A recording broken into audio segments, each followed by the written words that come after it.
There are 58 aye votes and 52 nay votes. Therefore, the bill is passed. No way that bill left this chamber with an entire gallery full of people and every clerk sitting here. This rally speaks for itself. I mean, people are here trying to get the attention of Governor Snyder and the Republican legislature. This is 24-hour News 8. It's breaking news that we've been following for you all day long. We have just learned that Governor Rick Snyder has signed right-to-work legislation into law.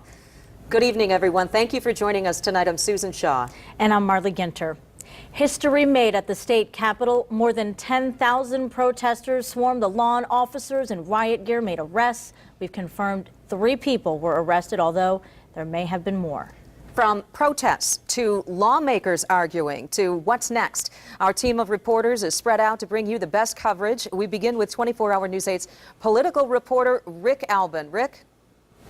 I'm in the governor's suite of offices over in the Romney building just down the hall. He's still briefing the press about signing those 2 bills that came over to his desk this afternoon. Here's what he had to say just a couple of moments ago.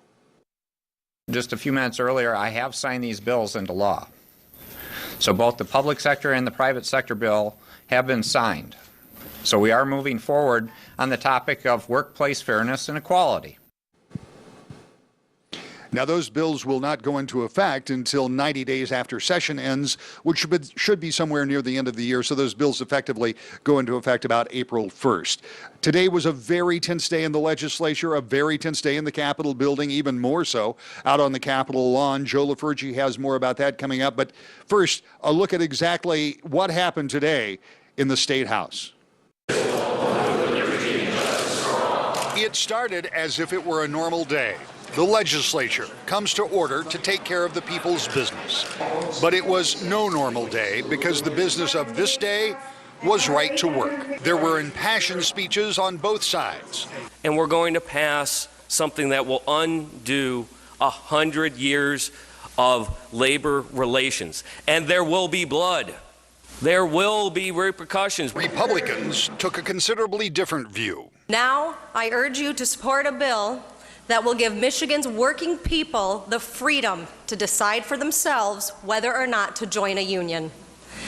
This bill is not an attack on collective bargaining. In fact, workers' ability to collectively bargain does not change one bit. But the frustration of the minority, knowing going into this day that they were likely to lose this battle, came pouring out on a procedural question.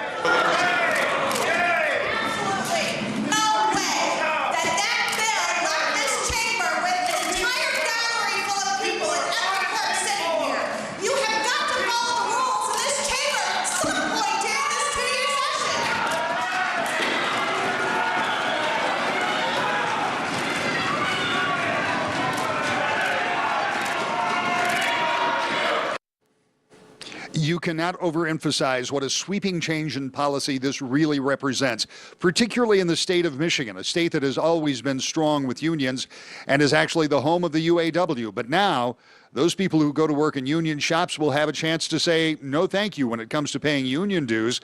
And that means unions may have to struggle to have the cash to do collective bargaining and also their political operations. A lot of angry folks here on the Capitol lawn today, and a lot of them right outside of this Romney building, too, where police had the place completely sealed off. I had to wade through 2 layers of police to get in here this afternoon. But the reason for being here is as soon as the governor's done talking with the media in the other room, he talks to us live, one-on-one, exclusively. That's coming up later on 24-hour News 8. Back to you.